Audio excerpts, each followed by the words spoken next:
Planète émotif talentueux est un podcast hebdomadaire qui s'adresse aux adultes concernés par le haut potentiel, le multipotentiel et l'hypersensibilité.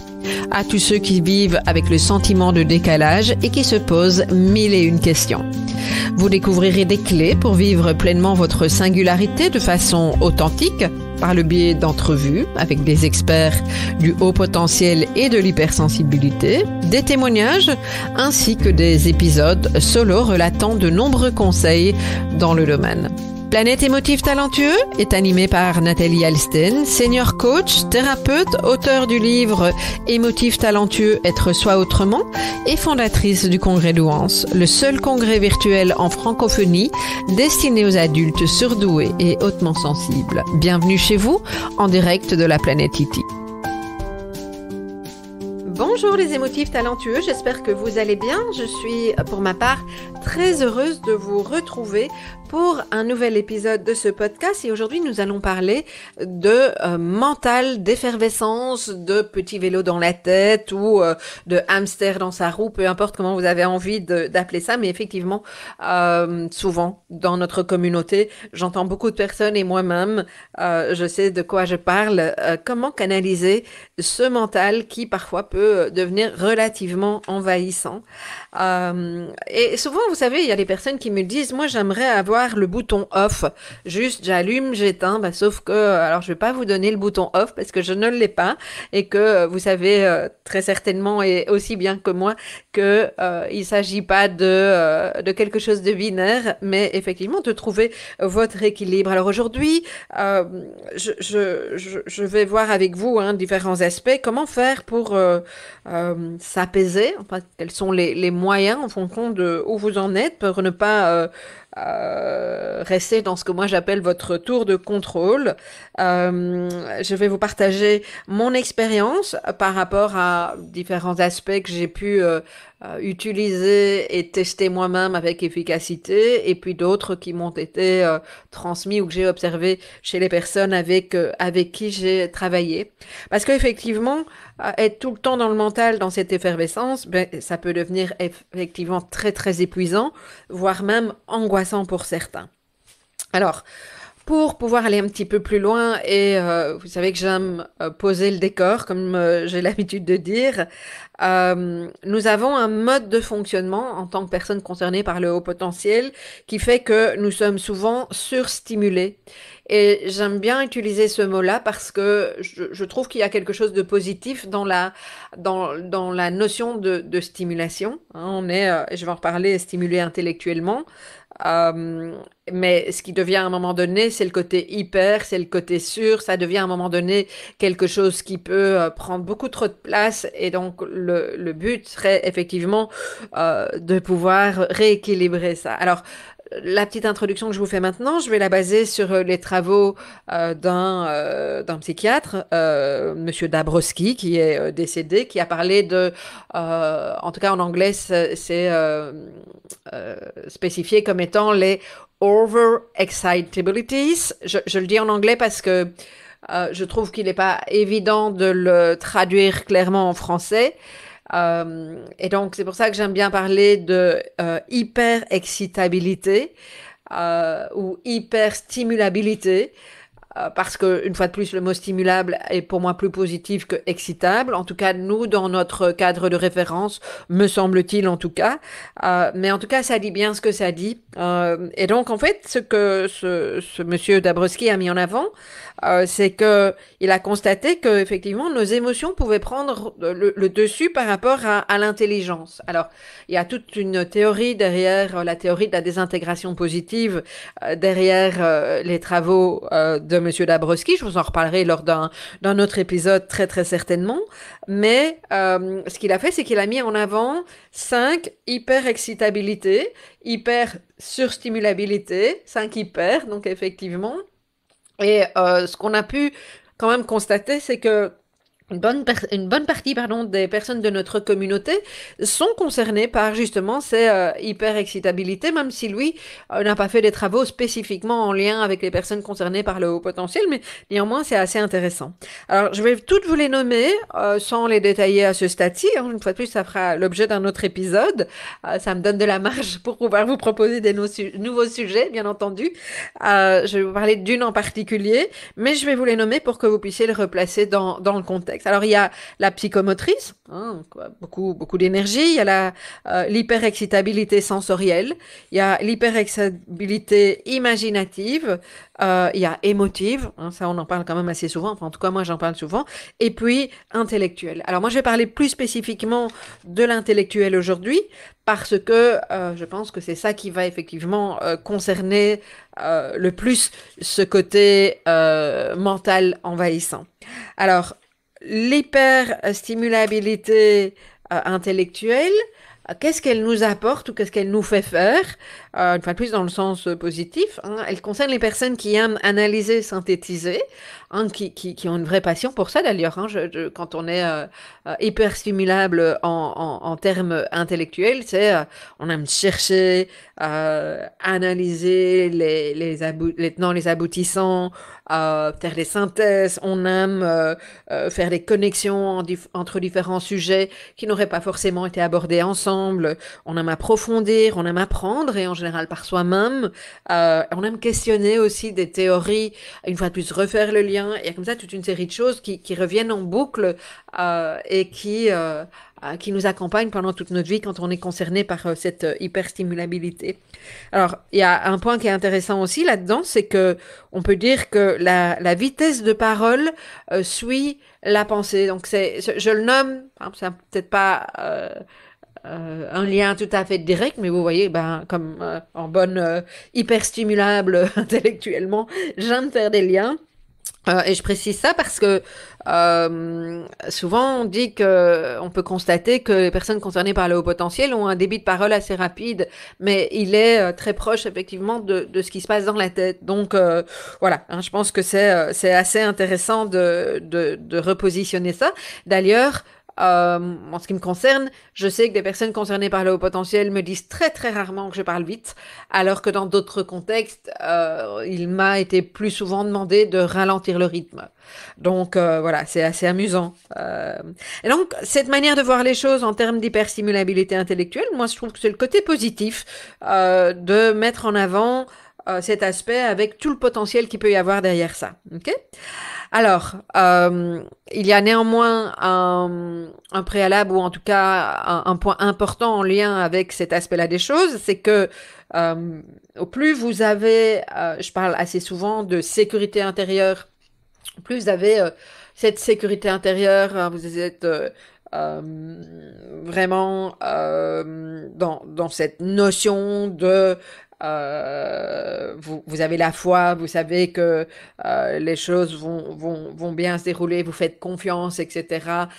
Et donc vous n'êtes en principe, quand vous êtes dans la sécurité intérieure, plus connecté à l'angoisse, ou si vous l'êtes, en tout cas, vous vous laissez traverser assez facilement, parce qu'une fois de plus, hein, je parle bien d'une base de sécurité intérieure, ça ne veut pas dire que c'est 100% de sécurité intérieure, ni zéro, il y a tout un curseur là derrière. Alors effectivement, ça c'est tout le terrain, surtout si vous avez la capacité aujourd'hui, et tout ça se développe bien entendu, d'être en présence et en conscience de ce que vous faites, de ce qui se passe en vous, de vous observer, de vous détacher. On va en reparler au moment de l'aspect méditation un petit peu plus tard, parce que ça fait partie aussi d'un des aspects qui peut nous aider à déconnecter du mental envahissant, en tout cas pas se laisser envahir. Mais au plus vous allez être là-dedans, évidemment, au plus ce mental va être à votre service. Hein, c'est ça le propos. Ok? Alors par contre, il peut y avoir des moments, alors pour certaines personnes c'est ponctuel, pour moi ça l'est devenu aujourd'hui ponctuel, ça m'arrive encore de temps en temps. Ça n'était pas ponctuel, c'était quasiment constant avant que je ne fasse un travail approfondi sur moi. Mais donc le souci c'est effectivement quand le mental est là, on a tendance pardon à ruminer sur le passé. Hein, par exemple. euh, je vais dire quelque chose à quelqu'un de manière tout à fait spontanée, sans a priori. Et puis je me rends compte que peut-être que j'y ai été un peu trash en disant les choses de cette façon-là à quelqu'un. Je vous donne un exemple qui me vient là à l'esprit. Pourtant, en général, j'essaye de faire preuve de tact, mais là, ça m'a complètement échappé. J'ai une de mes voisines qui, au moment de son emménagement, était proche de la retraite. Et on discute, et en fait, on a 10 ans d'écart. Et je ne sais plus ce qu'elle me dit, comment je lui réponds. Par contre, je me rappelle lui avoir dit à un moment donné, oui, moi, je n'ai pas encore ton âge, je n'en suis pas encore à la retraite. Je sais plus comment je lui ai dit, mais aujourd'hui, j'ai le sentiment d'avoir appuyé sur le fait qu'elle était vieille. Et c'était pas du tout ça que je voulais dire. Je parlais de moi, manifestement pas de la bonne manière. Et je sais plus qu'elle avait un petit sursaut. Parce que je n'ai pas eu de délicatesse dans ma manière de lui parler. Et une fois de plus, c'était sans a priori. C'est juste que, voilà, c'est sorti comme ça. Et puis j'essayais de me rattraper, etc. En fait, au plus j'essayais de me récupérer parce que je la connaissais pas bien. Hein, on venait tous d'emménager. Au plus je me suis rendu compte que je partais dans un truc qui était pas du tout ok.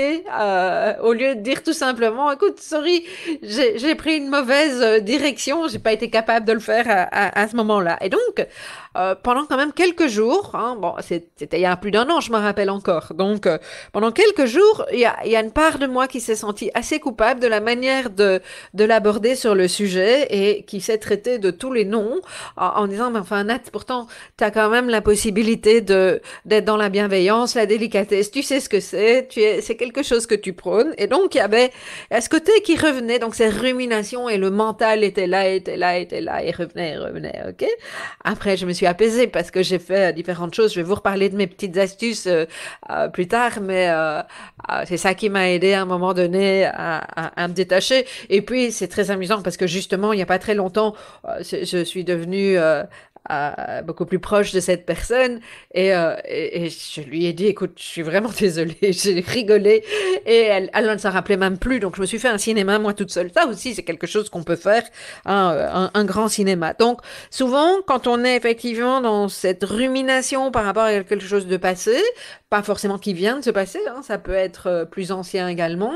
Un exemple aussi, il se passe quelque chose au travail, alors, a fortiori en plus si c'est un vendredi après-midi, je connais des tas de personnes qui vont s'imaginer des tas de choses pendant tout le week-end et arriver le lundi matin fatiguées, stressées, cernées parce qu'elles n'ont pas dormi et aller s'excuser auprès ou questionner un collègue qui, il ou elle, ne se rappelle même plus de quoi vous parlez, parce que lui n'a pas du tout été impacté, ok? Mais le fait de ne pas pouvoir en parler rapidement, ça a pu générer effectivement beaucoup de rumination. La honte aussi, la honte de l'image que nous reflétons. Pourquoi? Ben parce que c'est un discours que j'ai assez souvent, parce que nous n'avons pas été validés comme étant appropriés, ou nous n'avons pas encore cette croyance ou cette sécurité intérieure qui nous permet de nous valider dans ce que nous sommes, de resplendissants et aussi dans nos zones d'ombre, parce que l'être humain est ainsi fait de zones de lumière et de zones d'ombre. Et donc la honte, c'est vraiment le regard que nous posons sur nous comme étant quelque chose de honteux, donc l'inverse de la fierté, comme je le redis souvent. Et ça peut aussi nous emmener dans des ruminations. C'est je ne suis jamais assez bien, je ne suis pas à la hauteur. Hein. Vous ai parlé dans un précédent épisode de complexe de l'imposteur. Rumination, rumination, rumination. Ok. Ça, c'est par rapport au passé. Et puis, on peut aussi être dans des projections par rapport au futur. Sur le fait qu'on va pas être capable de gérer tout un projet, qu'il y a trop de choses en même temps qu'on n'aura pas assez le temps. S'il s'agit d'une prise de parole, de déjà voir le scénario catastrophe en se disant on va pas y arriver. À titre perso, moi j'ai été phobique de la prise de parole en public, même si ça peut vous surprendre. Je l'ai vraiment été. Euh, et déjà, et ça remonte en fait à mon adolescence face à une prof de maths qui était en tout cas assez impressionnante vis-à-vis de moi, pour moi en tout cas. J'avais très peur de cette femme et j'en perdais l'usage de la parole quand je devais aller au tableau, comme elle disait. De la même manière que il est arrivé plusieurs fois au début de ma carrière où je n'arrivais plus. Il y a vraiment eu des traces de cet aspect-là des choses. Je me rappelle d'ailleurs que une journaliste m'a interviewé, non pas en direct un jour, il n'y a rien qui est sorti. Et pourtant, j'étais seule avec elle et une autre collègue qui était très rassurante, mais il n'y a rien qui est sorti. Je n'y suis pas arrivée sur un sujet que je connaissais hyper bien. J'étais dans une période très stressante, mais voilà, hein, comme quoi vous voyez aussi que ça peut changer. Et donc, typiquement, ce genre d'événement, ou en tout cas de mémoire en lien avec la peur de ne pas savoir prendre la parole en public, eh bien, elle peut aussi bien nous reconnecter au passé.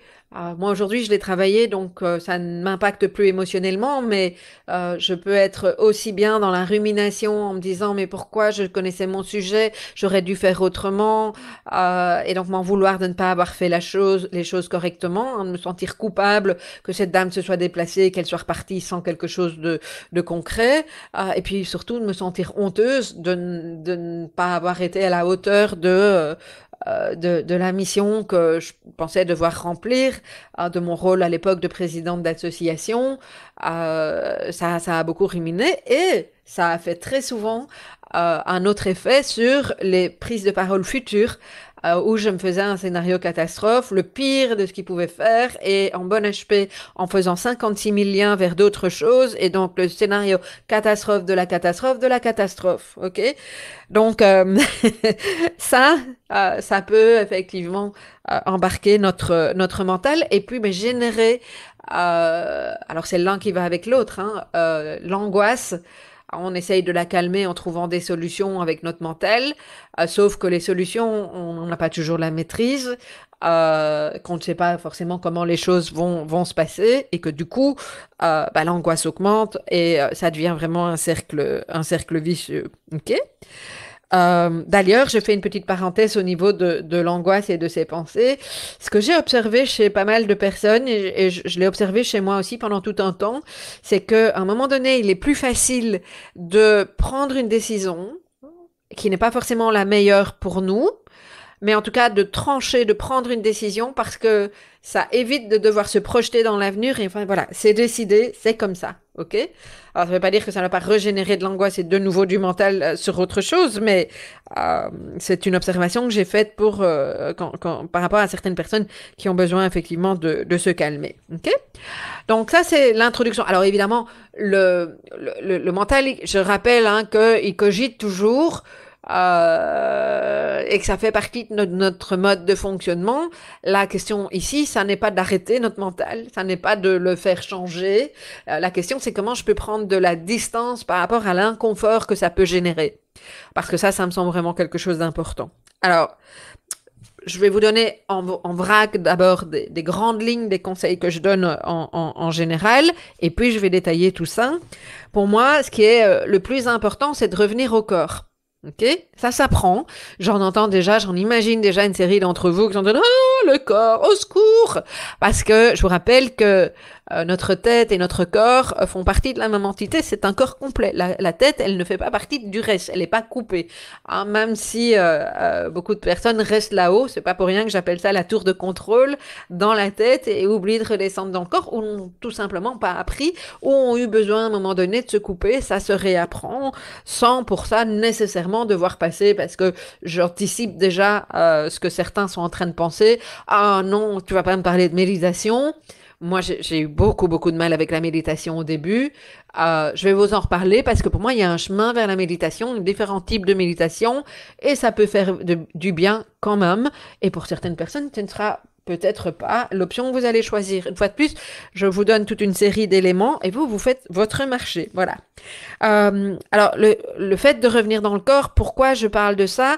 Parce que c'est ce qui nous permet de revenir au présent, d'être dans l'instant présent. Là, je suis en train d'enregistrer un podcast, je suis assise sur ma chaise et je sens mes fesses sur ma chaise, mes pieds bien ancrés au sol dans mes nouvelles chaussures qui sont un peu serrées.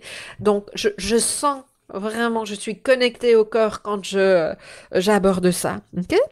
Il y a un autre aspect, c'est aussi guider son cerveau. Hein. Alors, on parle beaucoup de neurosciences aujourd'hui, on a parlé de programmation neurolinguistique de la PNL pendant tout un temps, on en parle un petit peu moins aujourd'hui, mais tout ça, ce sont des éléments qui vont pouvoir, des méthodes qui vont pouvoir vous aider à canaliser les choses. Ok? Alors, allons dans le concret. Dans les différentes méthodes, moi ce que j'aime bien, il y a effectivement des parties mindset, hein, programmation du cerveau comme je viens de vous en parler. Il y a au niveau du corps, on peut mettre le corps tout simplement en mouvement. Ça ne veut pas dire que je vais vous parler de yoga et de respiration tout de suite, ok? Et puis il y a aussi toutes les activités qui sont du type de celles où on va se poser. Alors, quand on est dans ce mental, je pense. Alors, il peut y avoir effectivement le petit vélo qui tourne, qui tourne, qui tourne, qui tourne.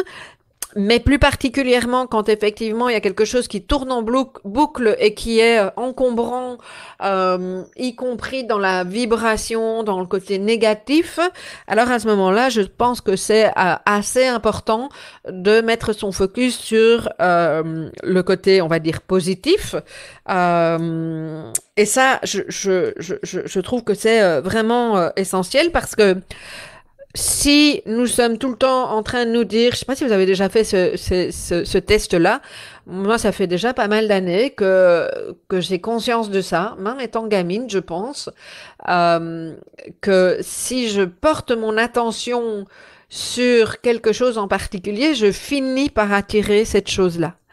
Alors, si je porte mon attention sur le fait que, je reprends toujours l'exemple de mon livre, moi je prends très souvent cet exemple-là, ou l'exemple de ma maison, je suis focus sur ce que je veux, uniquement sur ce que je veux, et sur ce que je crois de positif, et je me laisse guider vers ça. Ça se trouve que j'ai trouvé ma maison en faisant une seule visite. Je suis désolée pour ceux qui sont en train de chercher qui sont en train de chercher un lieu de vie parce que je suis bien consciente de combien ça peut être compliqué ou bien je réexplique souvent cette histoire de mon livre où des tas de personnes me regardaient en souriant de manière même un peu condescendante quand je disais mais moi je pense que quand ce sera le moment je trouverai facilement un éditeur sans avoir écrit mon livre et c'est exactement ce qui s'est passé. Ok, donc je pense que c'est vraiment important d'être vraiment sur quand on se rend compte qu'on est focalisé sur quelque chose de négatif qu'on n'a pas, etc., de tenter de switcher et de porter son regard sur quelque chose de positif. Donc, je donne un exemple très concret sur une croyance limitante. Si je perdure dans la croyance que je ne vais pas avoir assez de temps pour terminer un tel dossier pour telle date et que je suis tout le temps là-dedans, j'aurai pas assez de temps, j'aurai pas assez de temps et que je suis vraiment focus là-dessus, il est certainement beaucoup plus probable que je ne trouve pas le temps ou que je me mette de la pression ou que j'installe une vibration qui fait que je ne vais pas avoir ce temps suffisant. Par contre, si je mets mon focus sur, je fais confiance au processus et je sais que j'aurai tout le temps disponible ou en tout cas nécessaire pour faire ce qui est nécessaire pour ce dossier, et que je vraiment centre mon esprit, je mets mon intention sur ça, pour moi, il n'y a pas photo. C'est vraiment comme ça que ça se passe et les choses se passent de cette manière-là. Ok? Alors, on peut se retrouver aussi dans des situations où je prends par exemple un entretien d'embauche.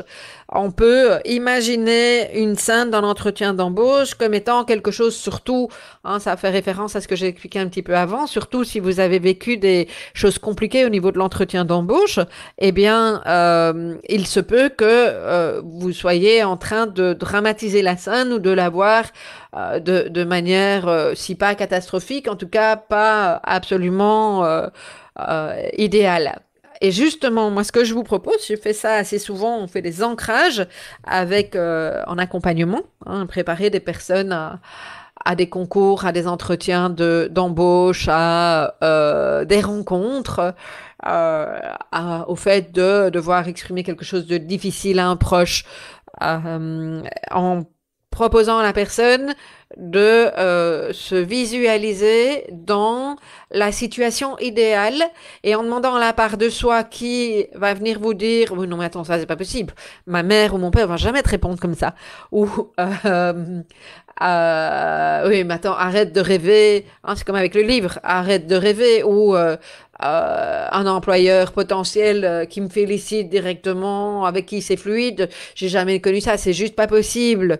Eh bien si c'est possible, mais vous allez commencer à le rendre possible en créant cette réalité au départ d'une visualisation et en ancrant les choses. Et donc en demandant à toutes ces parts de vous qui viennent vous boycotter, en vous disant ben voilà j'ai la baguette magique, j'imagine que je peux créer le film de cette séquence, de ce moment de vie, de cet entretien d'embauche, de ce moment où je vais parler à mon père ou à ma mère ou à ma meilleure amie ou à mon mari ou que sais-je, à mes enfants, et comment, avec cette baguette magique, avec ce film qui est en train de se créer, idéalement, je vais fonctionner. Qu'est-ce qui se passe? Qu'est-ce que l'autre me répond dans le meilleur des cas? Et ça, c'est vraiment intéressant de pouvoir se projeter comme ça. OK? Alors, cet exercice-là est possible également pour pouvoir transformer une scène qui a déjà eu lieu, donc dans le passé, pour pouvoir reprogrammer. D'expérience, c'est plus compliqué à faire tout seul. C'est souvent quelque chose que je vous invite à faire avec quelqu'un qui peut vous accompagner sur ce type de choses. Moi, je l'ai beaucoup fait quand j'avais encore une pratique individuelle. Il y a plusieurs méthodes pour ça. C'est de transformer effectivement cette scène et de la revivre autrement, parce qu'en fait, ce qui se passe à travers une technique, et bien entendu, hein, et c'est pour ça que je dis que c'est plus facile à accompagner, votre corps revit la même scène, mais vécue autrement. Et donc, toutes vos cellules s'imprègnent de cet aspect renouvelé. Et ça peut paraître un peu, voilà, la fumée, la moquette, celle-là. Hein, je suis sûre que certains d'entre vous, vous êtes en train de vous dire ça. Je vous assure que ça marche. Je l'ai testé à titre personnel et je l'ai fait beaucoup en accompagnement. Vous n'imaginez pas combien ça peut transformer des choses et ça peut être fabuleux. C'est pas par hasard d'ailleurs qu'aujourd'hui, je ne suis plus du tout stressée de prendre la parole en public. Alors plus du tout, c'est sûr que si je dois parler devant une assistance de 4000 personnes, je vous dis pas que je vais y aller complètement détendue sans un petit stress, mais je ne suis plus angoissée. Voilà. Donc ça c'est intéressant. Donc vous allez probablement me demander quelles sont ces techniques hein, qui vous permettent de le faire, si pas seul en tout cas d'être accompagné. Il y a des techniques comme l'EFT, Emotional Freedom Technique, le MDR, hein, qui permet de nettoyer toute une partie de choses traumatiques. Moi, j'ai beaucoup travaillé en IFS, un système intérieur familial. Ça peut être de l'hypnose, il y en a certainement d'autres, mais ça, ce sont celles avec lesquelles je suis le plus familière. Okay? Et donc, il y a un autre aspect aussi pour rebrancher votre cerveau sur du positif, c'est l'exercice de la gratitude chaque jour en fin de journée. Moi, je trouve que c'est vraiment un exercice qui est simple. Alors, si vous cherchez 20 choses pour lesquelles vous voulez émettre de la gratitude, ça n'est peut-être pas aussi facile pour tout le monde, mais néanmoins, on peut avoir de la gratitude pour toute une série de choses. C'est pour le soleil qu'il y a eu aujourd'hui, la fleur qui vient d'éclore dans votre jardin ou que vous avez vu dans un parc, le sourire de la vieille dame qui vous a remercié parce que vous l'avez fait traverser, ou tout simplement qui a croisé votre regard, le fait que vous ayez appelé quelqu'un et ça vous a fait plaisir, ou que vous ayez échangé avec quelqu'un qui avait une bienveillance extrême, ou que vous ayez écouté un podcast qui vous a permis de faire des prises de conscience, peu importe. Ça ne doit pas forcément être des choses que vous avez faites et des choses compliquées, c'est aussi et surtout toute une série de petites choses au quotidien, à pouvoir se réapprivoiser le côté positif et la beauté de l'instant présent dans la vie de tous les jours. Et ça, c'est loin d'être anodin. Ok. Un point que je pense important également, c'est alors on va être dans la projection, mais votre intention, si vous avez alors, votre intention. Si vous avez un plan de vie, vous avez envie d'accomplir quelque chose, vous pouvez faire un espèce de tableau de bord, hein, un tableau dans lequel vous allez pouvoir faire des collages, des découpages, dessiner, ou juste vous le représenter. Mais en tout cas, on appelle en anglais vision board, un tableau de vision. Ça peut être un exercice intéressant, hein, de vous projeter sur toute votre sphère de vie et de vous dire, voilà, idéalement, j'ai la baguette magique, tout est possible, qu'est-ce que je veux de ma vie? Et je vous partage un exemple perso à ce niveau-là. Il y a eu une période de ma vie, il y a eu plusieurs périodes de ma vie compliquées, hein, je pense que c'est le propre de chacun, et je le rappelle, parce que très souvent, les gens voient... ce qu'ils ont envie de voir de moi aujourd'hui en disant ouais tout lui réussit etc. Oui moi aussi j'ai vécu des choses compliquées et j'en vis encore aujourd'hui comme tout être humain et c'est la vie, c'est ça qui fait qu'on se sent vivant. Mais à une époque où j'avais du mal à avoir des perspectives, ne fût-ce que par rapport à une situation personnelle et financière assez compliquée. Je me rappelle avec mon compagnon de l'époque, on avait fait un vision board avec ses enfants, mes beaux enfants aujourd'hui, hein, je parle souvent d'eux, et on avait fait des collages avec les enfants. C'était vraiment le vision board de la famille. Et je l'ai refait après à titre individuel et en tant que célibataire, donc il n'y a pas nécessité d'être une famille pour faire ça. Et nous avions, pardon, vraiment mis tout ce qui nous parlait, ce dans quoi on avait envie de se projeter de mémoire dans les 12 prochains mois. Et entre autres, moi, il y avait des formations. Il y avait à l'époque le fait que je voulais devenir coach. Nous n'avions pas de voiture à l'époque, donc on avait fait le collage de la voiture qu'on voulait. Moi, j'avais mis une photo de Disney, enfin de Mickey plutôt, parce que je rêvais d'emmener les enfants à Disney. Ils n'avaient jamais été. Leur papa avait... a mis je sais plus quoi aussi au niveau du travail. Les enfants aussi avaient... ah oui, ils avaient mis des vacances, ils avaient mis des jeux de société. Et en fait... en ce qui me concerne, je sais que le reste de la famille l'a fait aussi, mais je peux vous parler que pour moi sur ce plan-là. Je me suis dans des périodes, dans la période qui a suivi, qui n'a pas toujours été simple, j'avais vraiment visuellement enregistré ce tableau de vision qui me correspondait et qui me faisait vibrer. Et quand les choses étaient un petit peu compliquées, je me reconnectais, je fermais les yeux et j'imaginais ce tableau de vision. Bon, en l'occurrence, je l'avais en face de mon bureau, donc je pouvais le voir physiquement quand j'étais chez moi. Et ça m'arrivait même le soir, puisque je reviens à la thématique de cet épisode, de cette émission, quand je sentais que le petit vélo partait trop vite et trop loin et par crainte de ne pas m'endormir, je m'endormais avec, mais préalablement, je choisissais de m'endormir avec ce tableau de vision. Et donc, c'est comme si je l'avais en face de moi et quand je fermais les yeux, je fermais les yeux sur ça. Voilà, ça c'est un de mes petits trucs qui a bien marché pour moi, pas que pour moi, hein, mais à tester. Une fois de plus, faites votre marché, voyez ce qui marche pour vous ou pour pas. Mais, alors, loin d'être anodin, et ça a une incidence aussi sur notre manière de penser, de vibrer sur notre cerveau. Donc, forcément, je veux dire, ça prépare dans le bon sens du terme cette effervescence de manière positive. C'est toute la pratique du langage positif. Choisir ses mots, c'est vraiment quelque chose d'important. Et juste, par exemple, le cerveau n'entend pas la négation. Donc, un exemple dans notre famille, on disait très souvent à mon beau-fils, surtout n'oublie pas tes clés. Sa maman lui disait ça. Surtout, n'oublie pas tes clés. Et en fait, ce que le cerveau, il enregistre, c'est oubli et clés. Donc, le fait d'inverser les choses, dire pense à tes clés, bah, le cerveau enregistre pensée, clé et associe. OK?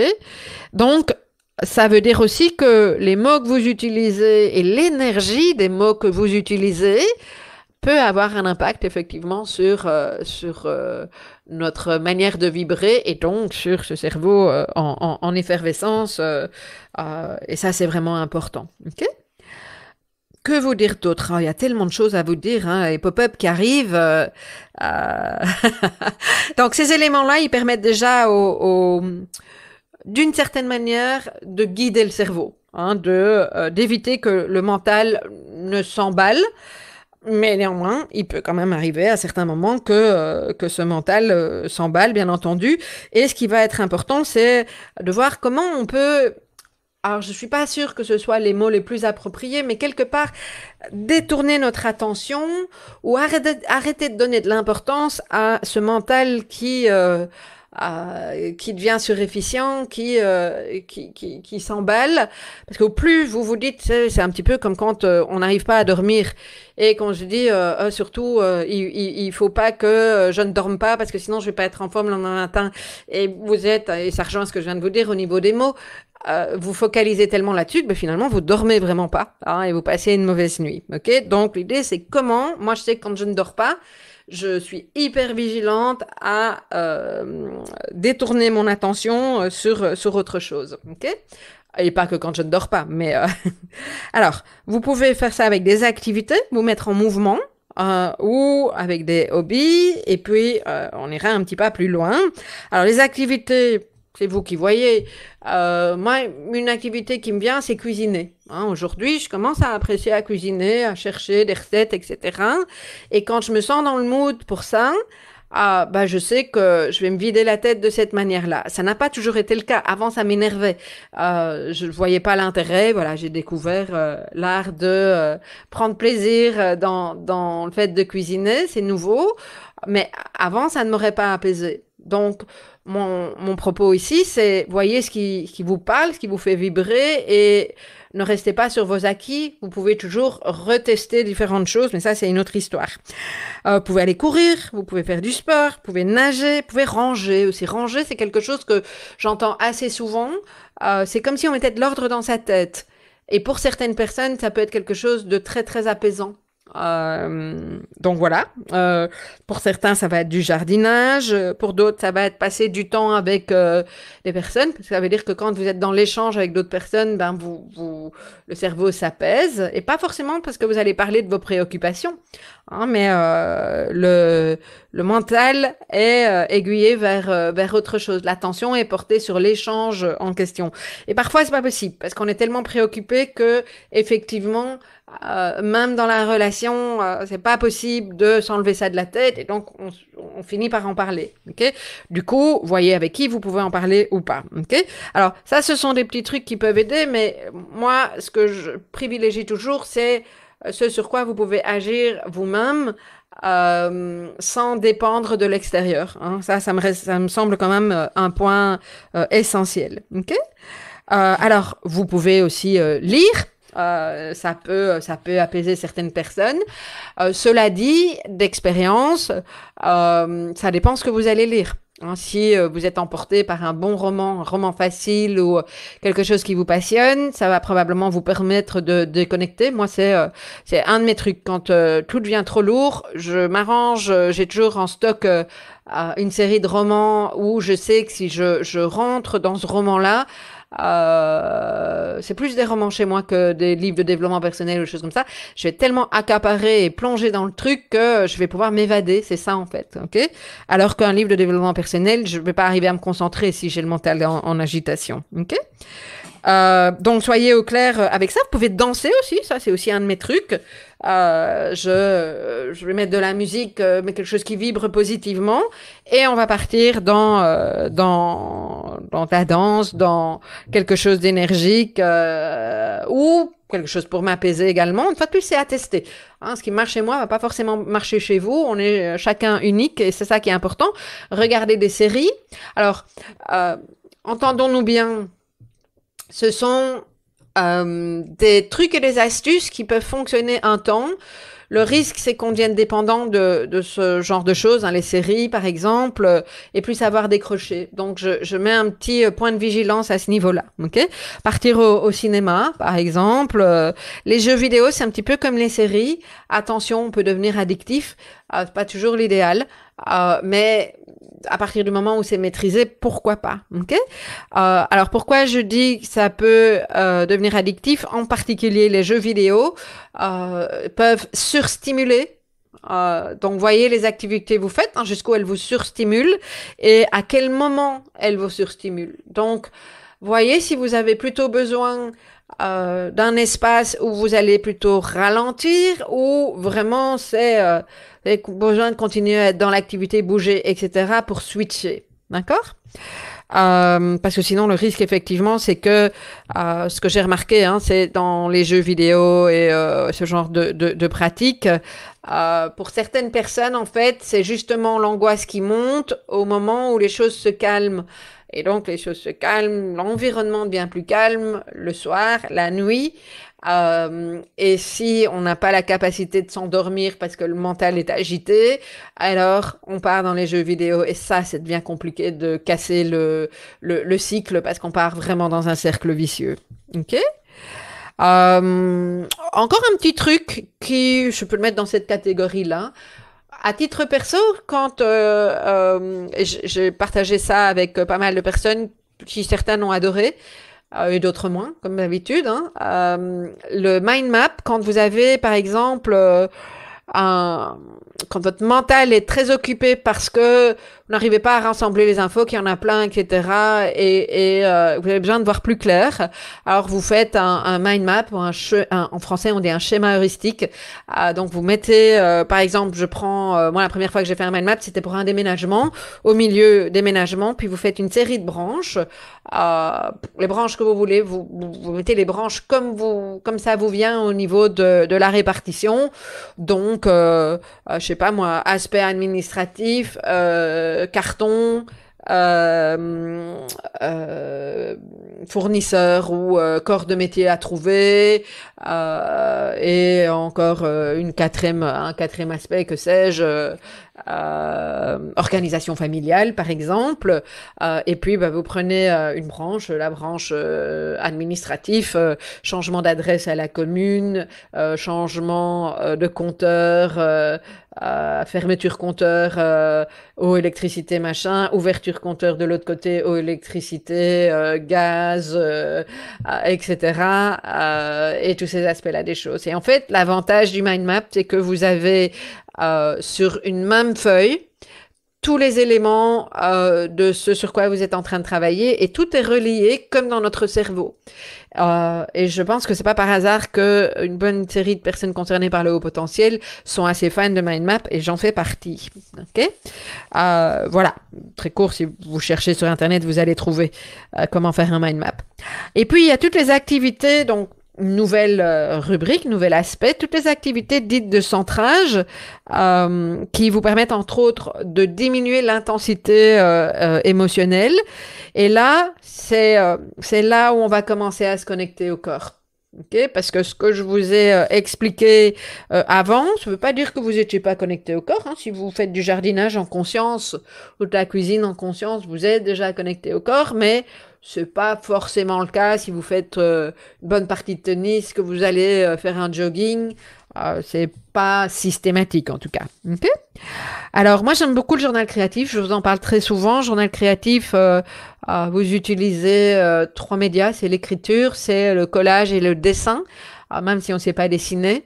Et vous pouvez effectivement, si le mental est en tourbillon, que ce soit une frustration, que ce soit une angoisse future, que ce soit un problème que vous n'arrivez pas à résoudre, une émotion qui est juste là, vous pouvez le déposer dans le journal créatif. Ok?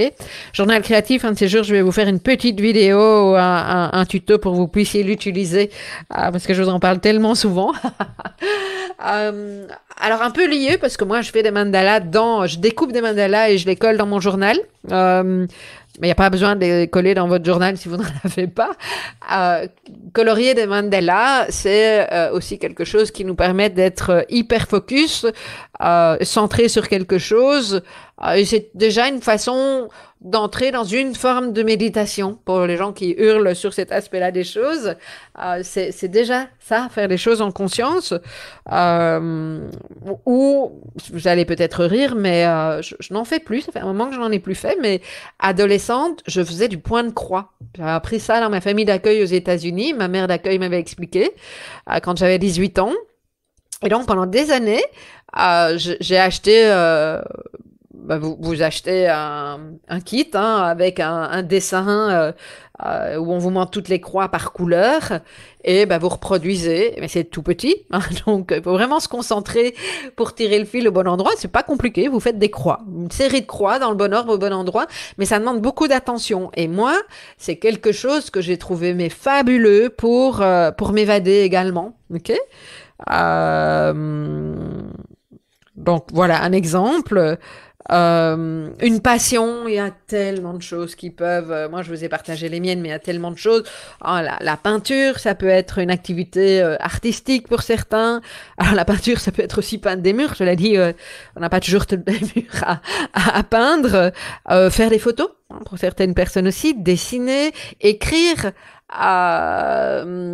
Moi, je sais, l'écriture est quelque chose qui a eu beaucoup d'importance pour moi. On a d'ailleurs Isabelle Barry qui en a parlé dans le congrès 2020, si je me souviens bien.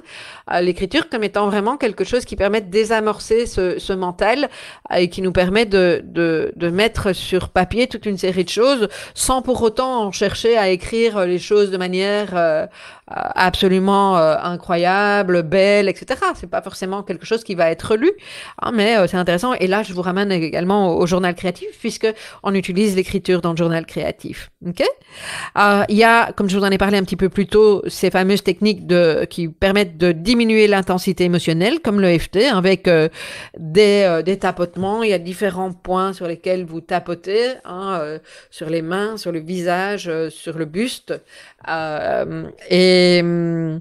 On commence par des phrases et donc ça va peut-être faire sourire une série de personnes, mais je vous assure que ça marche. Moi, la première fois que j'ai vu quelqu'un qui faisait de l'EFT qui se tapotait, je me dis complètement barge celui-là. Cela dit, ça a tellement changé ma vie sur plein de choses que aujourd'hui j'en parle bien volontiers, même si ça semble un peu bizarre. Mais on commence là, par exemple, la phrase avec même si mon cerveau tourne en boucle et que je ne sais pas comment faire pour l'arrêter, je m'aime et je m'accepte totalement et inconditionnellement. Et on tapote. Quand je tapote là sur la main, et puis je vais tapoter sur j'en peux plus, mon cerveau ne veut pas s'arrêter, ça tourne en boucle, je n'arrive pas à dormir. Et en fait, je tapote sur ça pour diminuer l'intensité émotionnelle. Donc, je me détends et quand je me détends, mon cerveau se détend en même temps. Alors, c'est peut-être pas comme ça que les pros des neurosciences diraient les choses, mais on se comprend. Il peut y avoir également de la relaxation. Alors, je fais la différence entre la relaxation et la méditation, parce que parfois il y a confusion et j'aime bien que les choses soient claires. La relaxation guidée, l'entendre une voix qui vous plaît, évidemment, c'est plus facile.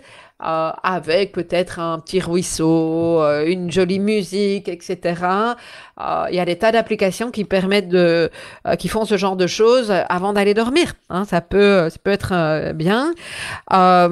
Focus respiration aussi, la cohérence cardiaque, fabuleux. 3 minutes de respiration consciente, inspire et expire à la même minute, enfin pas minutage, secondage, je dis pas comme ça, mais en fait, normalement, vous avez 5 secondes pour inspirer, 5 secondes pour expirer, hein, ça vous fait 6 respirations sur la minute. Vous faites ça pendant 3 minutes, 3 fois par jour, pendant 3 semaines, et ça a déjà un impact drastique sur votre niveau d'angoisse. Ok, donc regardez si vous allez trouver cohérence cardiaque, on trouve plein d'infos partout. Cohérence cardiaque, j'ai parlé de la relaxation, même chose, hein, la musique. Alors, j'ai parlé de cohérence cardiaque, donc de respiration. Il y a plein de manières de respirer en conscience.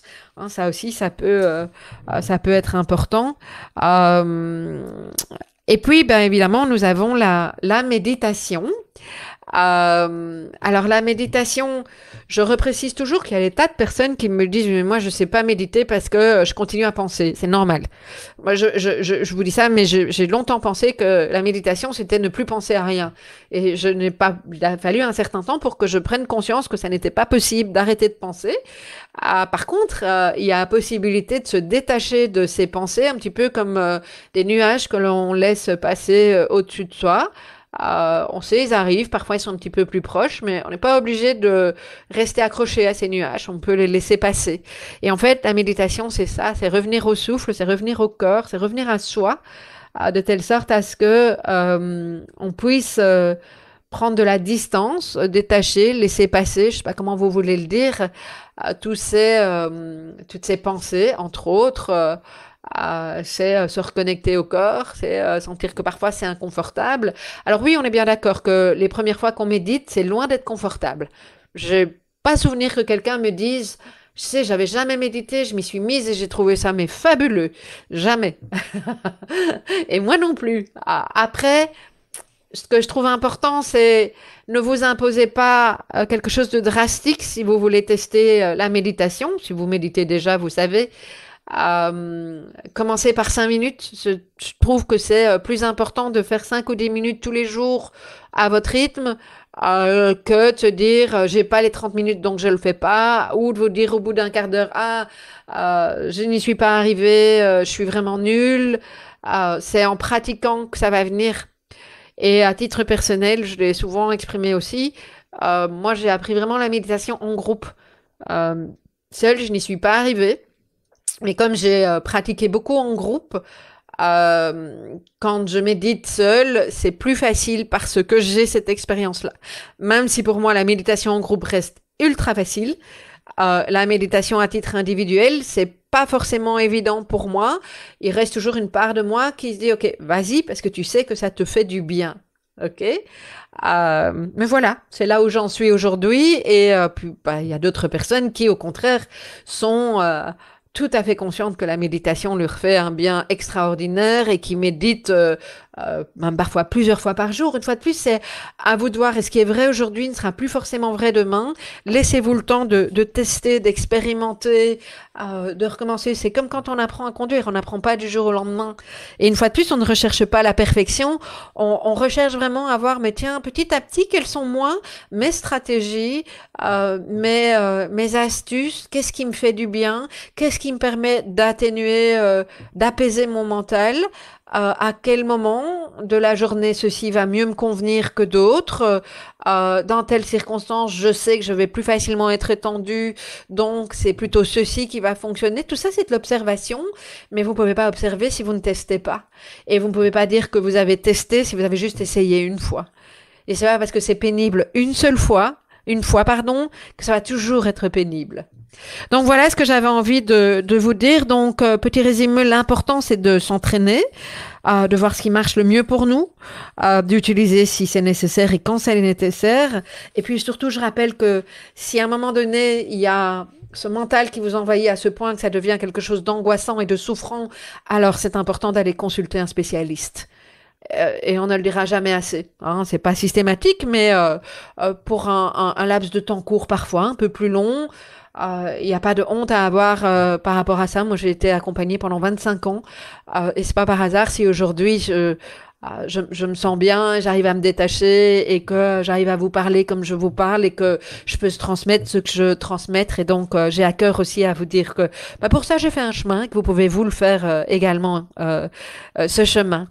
Alors, petite chose, dernière chose, si vous voulez en savoir plus et que vous n'êtes pas encore abonné à mon magazine et que vous avez envie d'avoir des astuces pour mieux vivre votre haut potentiel, multipotentiel ou hypersensibilité, eh bien, je vous invite à télécharger mon magazine. Il est gratuit et vous allez le télécharger sur mon site. Je vous rappelle le lien www.emotif fs avec un s au pluriel talentueux avec un x.com, donc /magazine. Je le répète, emotiftalentueux.com, c'est donc au pluriel /magazine. Voilà, je vous retrouve pour notre prochain épisode et vous remarquez que je fais de plus en plus long. Je vais tenter de revenir à quelque chose de un petit peu plus synthétique la prochaine fois. À bientôt.